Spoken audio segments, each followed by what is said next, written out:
ભક્તિ છું અને જે આ બે છે મારા પુત્રો છે. જ્ઞાન વૈરાગ્ય નામો, આનું એકનું નામ જ્ઞાન છે અને આ ડાબી બાજુ જે સુતેલો એનું નામ વૈરાગ્ય છે. હું ભક્તિ છું પણ આવા સુતમ થઈ ગયા.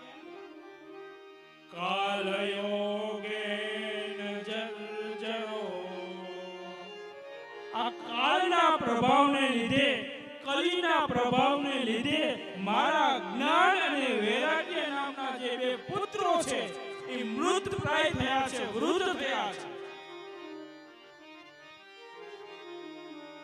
બહુ સમજવા જેવી કથા. કલયુગની અંદર જ્ઞાન અને વૈરાગ્ય સાવ જતા રહ્યા છે, વૃદ્ધ થઈ ગયા છે. એને આપણે યુવાન બનાવવા